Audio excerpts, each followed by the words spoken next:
So guys, Don Crisologo TV, what's up? For today's video, sana makatulong ako sa inyo.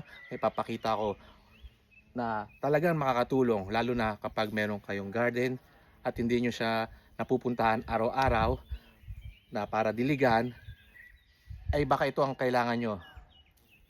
So without further ado, I'll show you.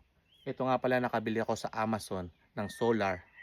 Yan, solar na magdidilig sa inyong halaman na merong interval na 1 hour, 3 hours, or 4 hours, 6 hours, 1 day, 2 days, hanggang 6 days.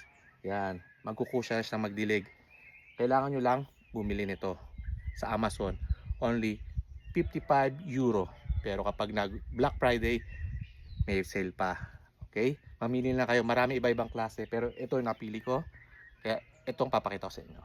So, may solar siya. Ayan. Sa taas. Dito siya kinabit. Ito yung main computer niya lang. Maliit. Pipindutin nyo lang kung ilang oras ang interval or ilang days. Tapos meron siyang mga schlauch. Ayan, mga tube. Ayan, ito yun. Parang magagawa ka lang ng parang puzzle-puzzle kung paano nyo paikutin yung tubig. Sa akin, naging problem solving to. Kasi nawala kayong papel kung paano siya ikabit. Pero ayos naman, magaling tayo dyan. Meron siyang ganyan, T. Yan. Ikaw na bahala, magkabit-kabit. Yan, ipapasok mo siya sa tubong ito. Yan, dito mo siya ikakabit. So guys, yan. Dan ito, ilalagay mo na sa halaman. At diyan siya tutulo yung tubig. Okay?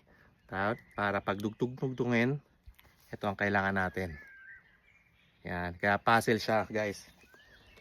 Puzzle. Parang naglalaro lang kayo. So guys, pakita natin kung paano mag-function. Lapit natin. Yan.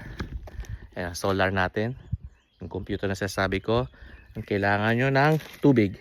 Container. Yan, ginawan ko muna siya. No? Para sa ngayon lang. Ganyan lang. Pero sa susunod, ito na siya. Diyan ko siya ilalagay.